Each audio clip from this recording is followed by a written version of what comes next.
Hi, friends, welcome to SPDM TV. My name is Mike, part of the SPDM crew, and I watch a lot of TV. We talk about various TV topics, reviews, and general appreciation of TV, past and new. You can follow me on Instagram, Threads, Blue Sky, and Serialized at MLHilty2452 to see what all I'm watching. This week, I think I'm ready to settle on a format for this show, and we're going to break this down into three parts.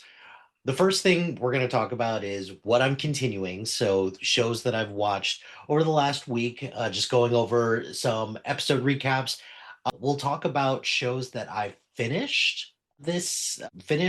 So, we've got three shows to finish there, and then we'll end with what I started. So, here, let's go ahead and just get into it with what I'm continuing right now, which is let's talk about episode 6 of Daredevil Born Again season 2. So, in this episode, this is post Vanessa dying, and we're expecting, or at least I was expecting, Kingpin to go nuclear, absolutely nuclear on New York City. But that surprisingly didn't happen. We see a much more subdued, dare I say, even defeated Kingpin in this episode. He's really a man who has lost everything. So we see a lot of sulking, we see a lot of sadness, and we see a lot of pain. And whereas I was expecting there to be like a big moment where he gets up on camera and says something, about vigilante justice and all of that stuff. No, the main thing that we see between with Wilson is a very interesting, intimate fight between him and Daredevil because this whole episode has been filled with Karen pretty much telling Matt that there's no way that this can end any other way with Wilson just being okay with Matt and with Bullseye just alive, I guess for a lack of a better word. And it's just very curious that Daredevil knew exactly where to find Wilson, which was in front of that painting, and they get into this just brutal fight between the two of them. So that's something that I did appreciate. I appreciated the restraint with that. I thought that their dialogue between the two of them, we haven't gotten very many moments between Matt and Wilson this season. So that was good. I like Karen kind of pushing back on Matt and saying, "Hey, Foggy would still be, you know, like Foggy may not be alive, but at least we'd have a little bit more justice than what we have now, which is they're caring for Benjamin, wounds and all, and now there's like at the end of the episode, Karen goes to this big demonstration where they're encouraging people to rise and rebel, and at City Hall, I guess, and then they're trying their best to just spark the crowd and get everyone to continue to rise up, but then you have Powell and the anti-vigilante task force. It seems like they're about ready to start shooting people, but they don't. They found out that the guy that Karen captured in like earlier on in this season that was part of the task force who's like, I want to fight back. He's gone. He gets killed by Powell because he gets found out pretty quick. So we're in a pretty perilous situation because Karen is taken by the task force, or at least recognized by the task force. But that's what we have going on now with Karen. One storyline that I'm still continue to be a little bit perplexed about is everything with that's going on right now with Heather. Her and Buck had a situation where they were, I guess, for lack of a better word, choking one another, or she was choking him, and I feel like this is his way of like getting her to unleash like the inner beast that by all accounts telegraphs to becoming the Lady Muse at some point. I'm pretty sure that if she does become Lady Muse, she's just going to be referred to as Muse. But I think we're on a very dangerous, slippery slope with her. So we'll see what happens. And then also we get our first appearance of Jessica Jones this season. It was good to have her back. Kind of wish that she was just the one that was conducting the investigation behind the scenes onto everything with the Northern Star because she figured it out pretty quick what was going on. And instead of waiting, I didn't mind that or I did mind, like, let's just be honest. I did not hate the fact that Jessica Jones was we waited this long to have Jessica Jones in it so that it kind of had a moment that mattered in it. I do love that she's got a daughter. It's cute.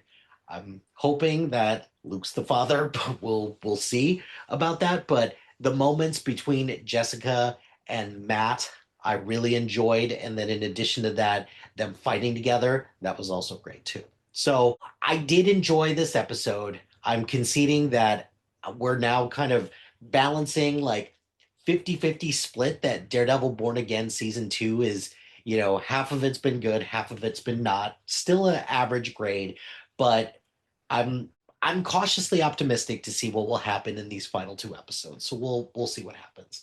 Let's talk about The Boys season 5 episode 4. Again, not like the hard-hitting action moment that we were kind of waiting for with this. We're in the aftermath of Homelander, beating Ryan to like a bloody pulp. Butcher found Ryan and ended up taking him to recover, and Ryan storms off because he gets upset. And all of our crew for the boys, they go off to go find this first version of the Gen V solution. So we go to this place where hate and malice are just oozing from this facility. And it turns out it's because somebody is literally stuck to the facility and they are spewing or they're increasing the aggressiveness of individuals in the vicinity. And it's surround like this whole facility, just it's gross, it's dank, it's also surrounded by dead animals. It's also surrounded by dead people as well. So this place feels just very gnarly. But this was an episode where old things are coming to a head, and discoveries are made and people are upset at one another, and it's how we cope and move on that kind of defines how some of these conflicts get resolved. So, for example, Homelander finds out that Soldier Boy slept with Firecracker and he didn't like that.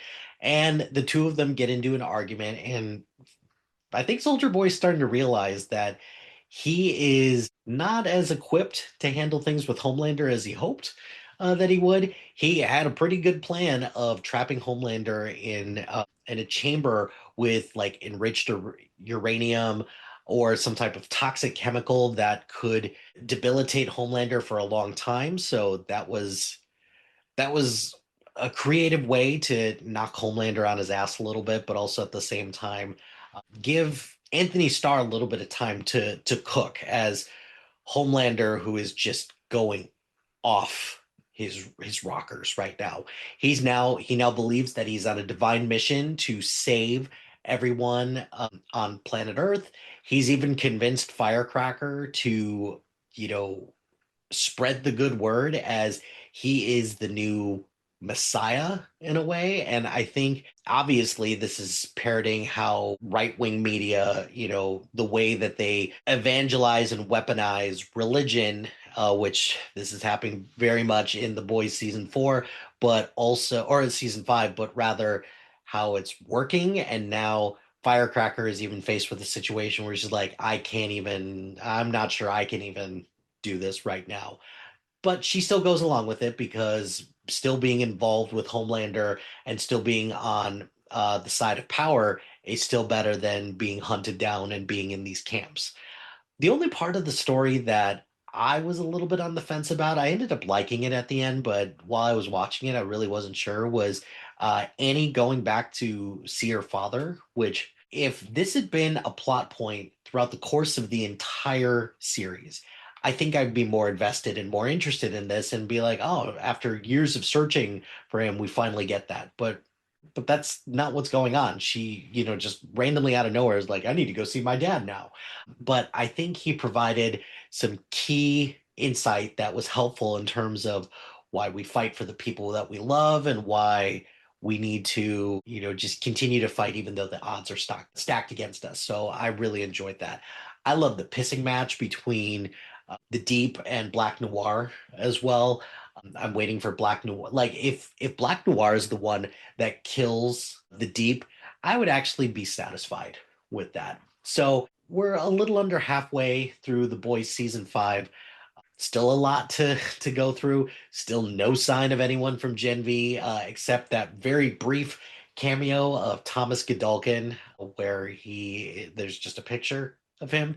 But other than that, no sign of anyone from Gen V. So we'll see how that pans out. Finally, we've got episodes 2 and 3 of Euphoria. And last week I talked about how what is this with season 3 of Euphoria? I don't really understand what's going on with this time jump. And this is a tale of two episodes. It's episode 2, which I actually kind of liked.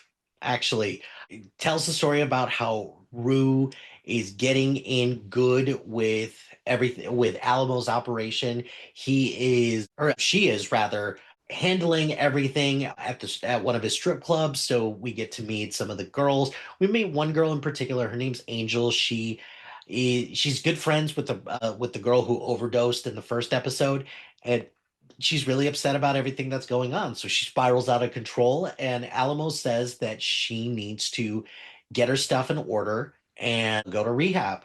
But it feels an awful lot like this rehab center feels like nobody's ever going to get out of it. So I'm a little concerned that this is the last we've seen of Angel, even though she was amazing in this episode.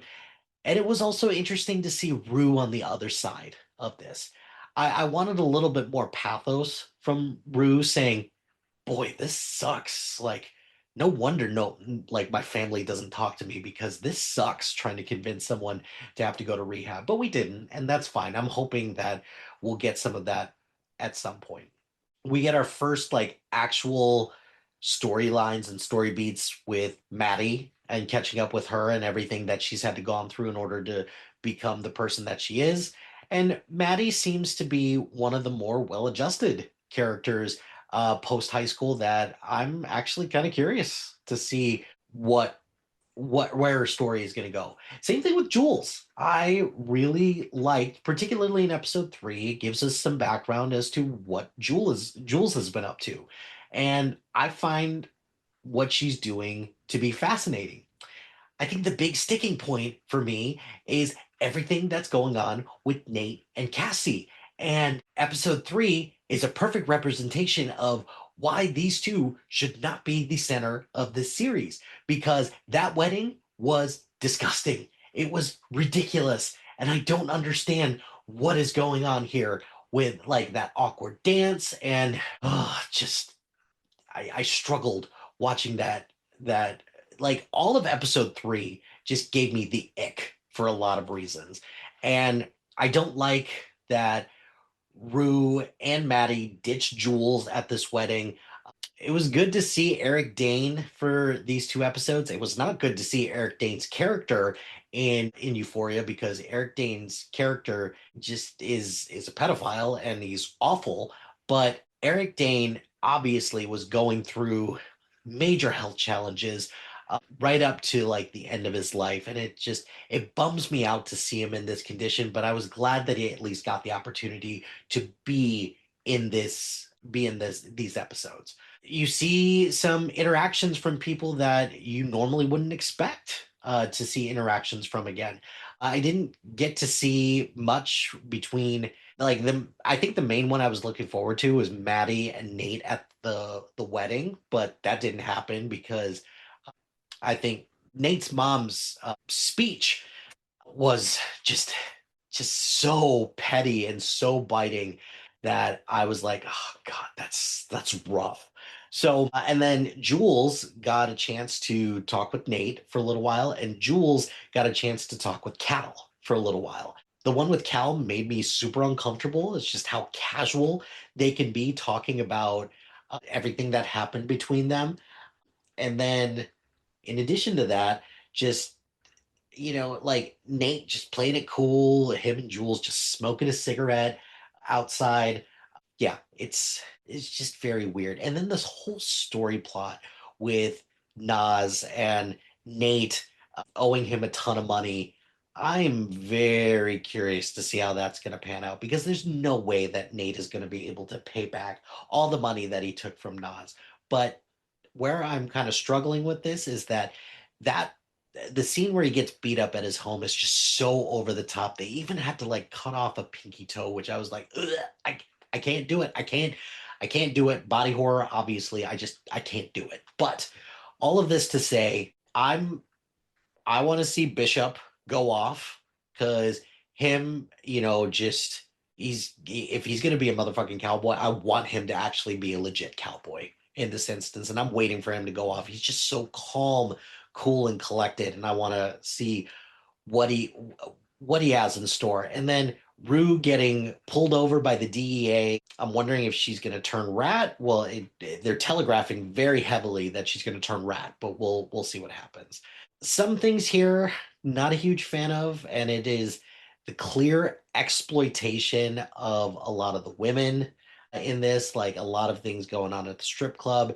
Sydney Sweeney just, like, come on, Sam Levinson, like, you got to find a way to, like, from a cinematography standpoint, you got to find a way to not make it so obvious that you're slowing down the frame rate so that we can watch Sydney Sweeney's boobs move up and down.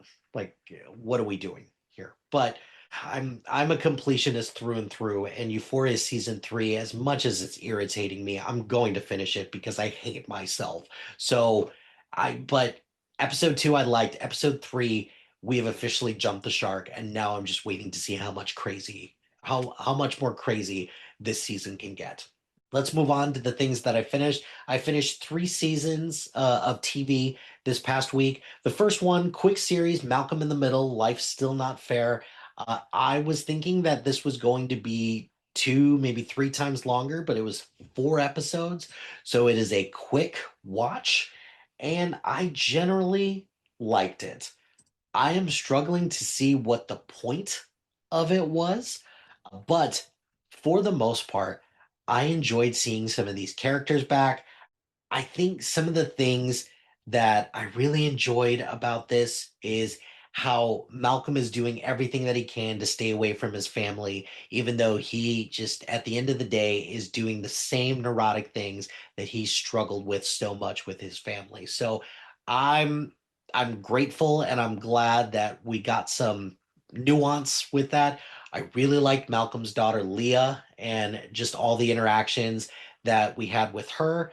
I would be totally down if the next evolution of Malcolm in the Middle was really about Leah, and I would be totally fine with that because Leah was a funny character. She is the same quirky mess that Malcolm is, but getting it from a girl's point of view, I think would be really great.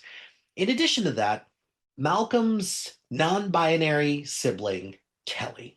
Boy, what I hope I'm getting that right from a pronoun perspective, but what they said during the video that Lois made for Hal, which, oh my God, that was so unbelievably touching and it was beautiful and I loved it. And the moment where Kelly talks about they came out unintentionally came out to Hal and just accepted them as they are.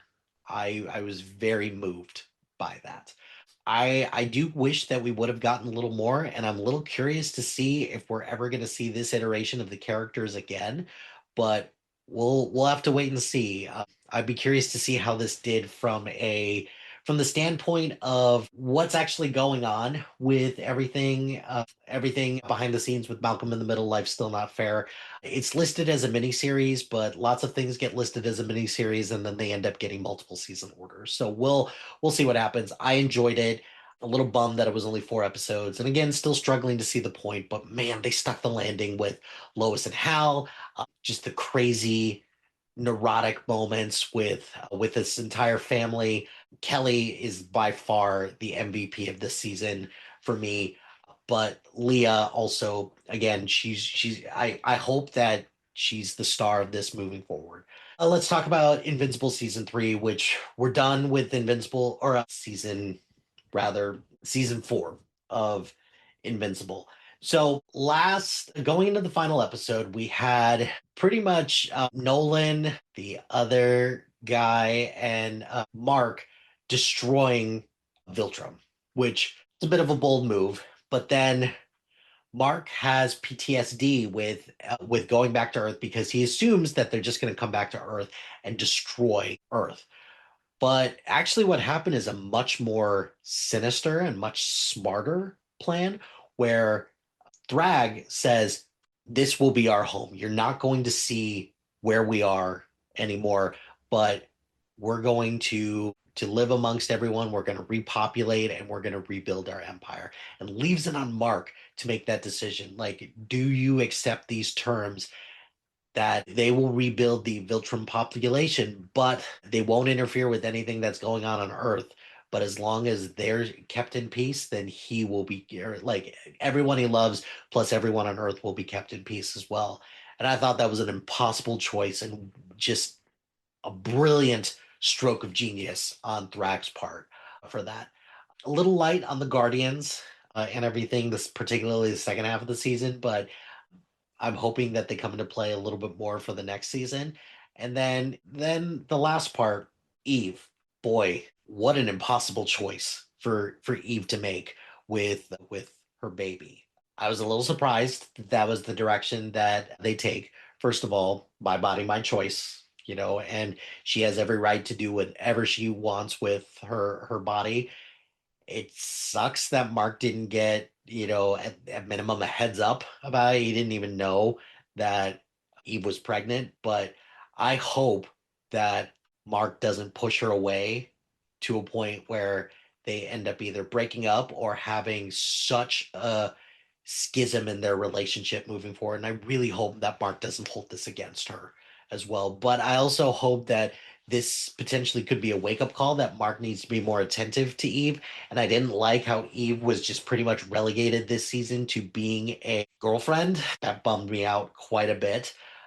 And then Nolan taking Mark's mom to go find Oliver and go see him and care for him.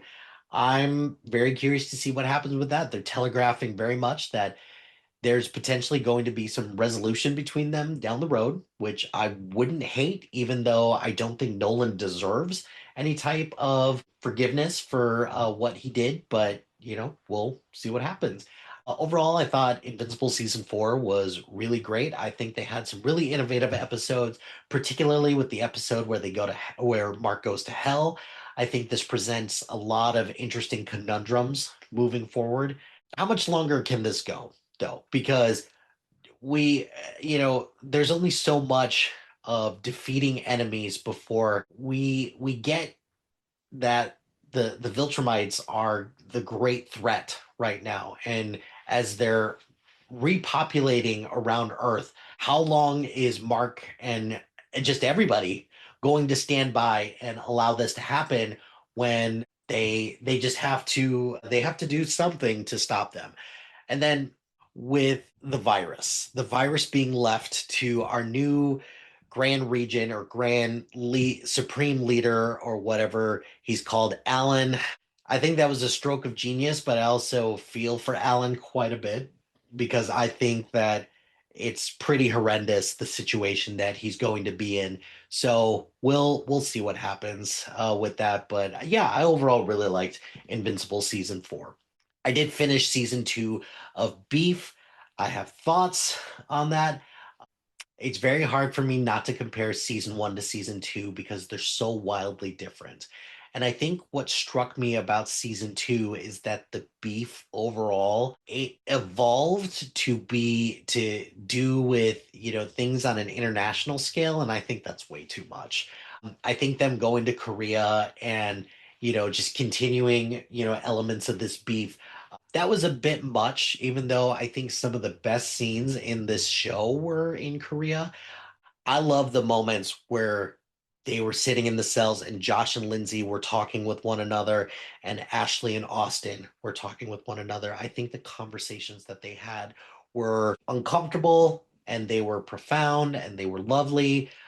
I think the messaging that they're saying about love in just multiple different ways, I think is it doesn't make a lot of sense, but also it doesn't change the fact that Oscar Isaac just gave me the feels with with his decision. You can see it coming from a mile away, but that doesn't change the fact that I think that he kind of understands now that this is one way to show love to somebody. I don't think it's the only way to show love to somebody, but I think it's pretty great. And then in addition to that, Ashley as a character just goes completely off the rails. I think they could have toned her down just a little bit in order for us to see that, despite the fact that Ashley is, going through a lot emotionally right now, that doesn't change the fact that Ashley let Burberry out on accident, of course, which causes the coyote to get Burberry. In addition to that, the blood in the orange juice. I can't. I don't like that. I think Austin as a character went through a lot of growth and development. And I think him just, in essence, just giving up and succumbing to the fact that the way that Ashley said that, like, hey, you don't even know anything about Eustace, or Eunice, rather. Eunice. Eustace is the kid from the Chronicles of Narnia. But Eunice, where he doesn't know or he doesn't understand anything about it. Like he doesn't even know her. And Ashley has convinced him that, like, hey, I'm the devil you know, and at least you know my stuff, and we accept each other for who we are. And that type of love is just feels so incredibly toxic. And I, I don't think that any of these couples should have stayed together at the end, but it doesn't surprise me that Austin chose the lesser of the two evils, where he just, he got a kid, he got a family. They're like pretty much Ashley and Austin end up right where Josh and Lindsay were around this time. So this season of Beef was crazy. I didn't like it as much as season one, but that doesn't change the fact that there were moments that really got me. And I think what this is saying about wealth and the disparity between the wealth classes, and then what this is saying about intergenerational dynamics. I think one of my favorite jokes, in addition to the letterbox scale, where they talked about how the letterbox scale has messed up everyone's perception of what pain management is. But I think the thing that I liked so much better, or like I liked a lot more, is when Austin and Ashley are talking about how they could save money. And one thing that they could do is cancel the app that tells them how to save money and how to manage money better. That is such a Gen Z coded thing that I find that hilarious. The Everything that was going on with Chairwoman Park, uh, honestly, I could have done without that, but overall, I'm glad that this didn't connect at all with season one. I think that keeping them as separate as possible, I think was really good. I was half expecting that Lindsay would have married Stephen Young's character from season one, but I'm glad that that didn't happen at all, and that these are two truly standalone seasons. I would bet anything right now that at minimum this is going to be nominated for best anthology series, and most of the cast is going to get some type of acting nom for the work that they did. And as of right now, I think in estimation, at first I was, when I finished this, I was like, I love this show. This is my favorite show of the year. But I think I'm going to bump it down slightly in favor of other shows like The Pit, in industry and different things like that. Finally, I only started one show this past week, and that was I watched the first four episodes of Running Point on season two on Netflix. This I feel like this show is tailor made for someone like me because it checks two very important boxes for me. I love workplace comedies, which this is definitely a workplace comedy, and I love basketball. So this show is tailor made for someone like me. They make jokes that I just find so incredibly funny. This is spoofing the Lakers like to a T, And I really think that Kate Hudson's doing some pretty good work here. So I really enjoyed everything with it. I don't understand how this is going to continue past this season. And I'm not even halfway through this season, but I am enjoying it quite a bit. I think some of the storylines involving Dyson and his evolution to becoming like the best player on the team.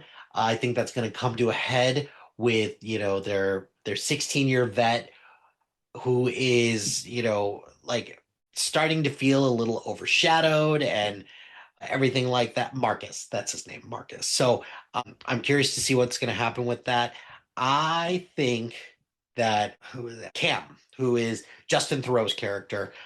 I am waiting for something to happen with him where he's going to get caught and then he's going to get voted out. But yeah, I'm not sure what's going to happen there. But at some point, I'm over it. I can't.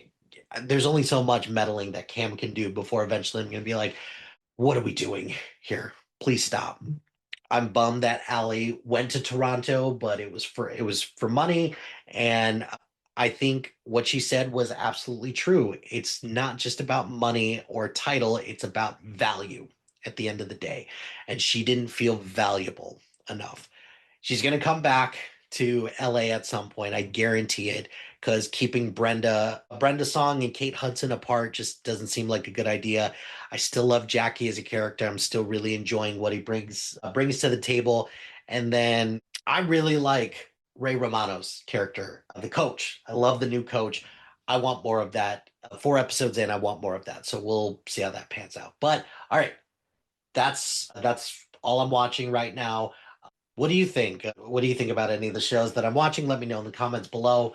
Any recommendations, give me a shout, let me know. But that's going to do it for this episode of SPDM TV. Be sure to like, rate, and subscribe to anything and everything SPDM Crew, wherever you get your podcast. Join us on social media on Facebook, Instagram, X, Threads, YouTube, LinkedIn, and Blue Sky at SPDM Crew. Shout out to HiFlyer Creative Studios for making our awesome logo. Greatly appreciate their support. If you've got any marketing, logo, or brand standard needs, contact them at HiFlyerCreative.com. Check out the other shows on our network. We've got a lot of great content. I'm really proud of the work that everyone's doing. So please check out the other shows and support the SPDM Crew. And finally, if you've got a podcast idea or you're interested in being part of the SPDM Crew as a guest or collaborating, email us at spdmcrew@gmail.com. Until next time, happy watching, friends.